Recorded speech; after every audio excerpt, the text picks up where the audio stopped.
I wanted to bring up a subject that is rarely talked about that I think deserves to be mentioned, and this is the idea of benevolent reptilians.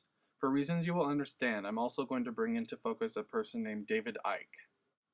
I'm sure that most of you are familiar with the work of David Icke, who is most famous for the information he has brought to us about the reptilians. While he is nowhere near the first person to speak on the subject, he is one of the first well-known people to speak about the subject with great information and detail and bring it hard and heavy into the alternative media.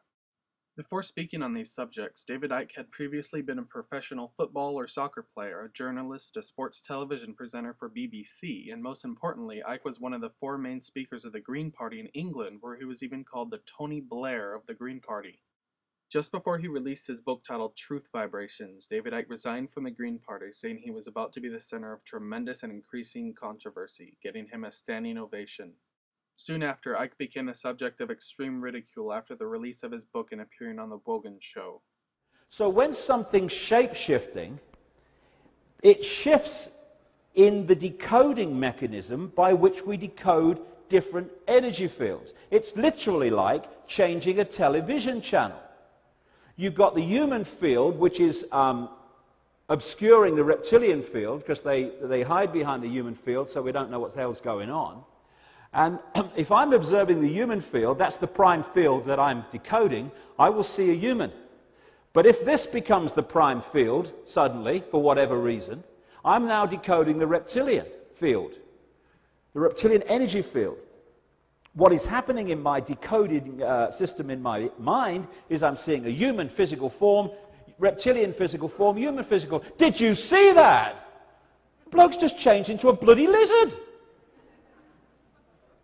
So it's in the decoding that shapeshifting takes place. David Icke explains that with a near 50-50 split of human and reptilian DNA gives the ability to hold on to two forms, a human form and a reptilian form.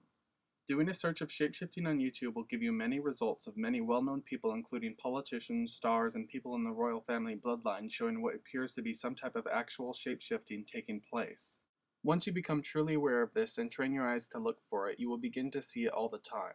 You won't need to do a search on shapeshifting, for all you'll need to do is watch the news and you will begin to find it for yourself.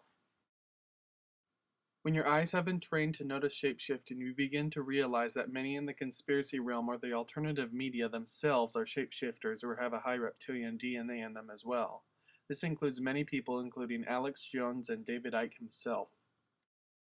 And this leads me to the main point I was trying to get across, and that is the benevolent reptilians. I just want to say one other thing before we finish this video. I don't want to demonize the reptilian race because it's just a genetic stream in the great forever. I'm talking about a small number of this reptilian race that is behind this manipulation, not the race in general. And indeed, many of the reptilian stream, both in physical bodies and in other dimensions, are working now to help humanity win their freedom, win our freedom back. So is David Icke telling the truth? Are there really benevolent reptilians? In his newest book, Human Race Get Off Your Knees, David Icke has said that these entities who are manipulating and controlling the reality on this planet are actually what could be thought of as outcasts of the reptilian race.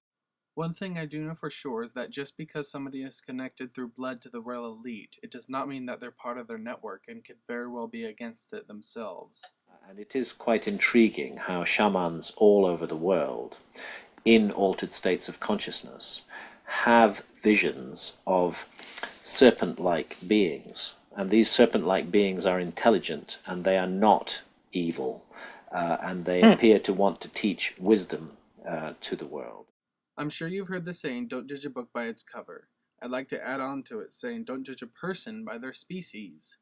I think that entities, both service to self and service to others, are apparent in every species throughout the multiverse, and perhaps it is dangerous to judge a being by how they look. Many people I've spoken to seem too eager to say reptilian-looking aliens are evil and human-looking aliens are good.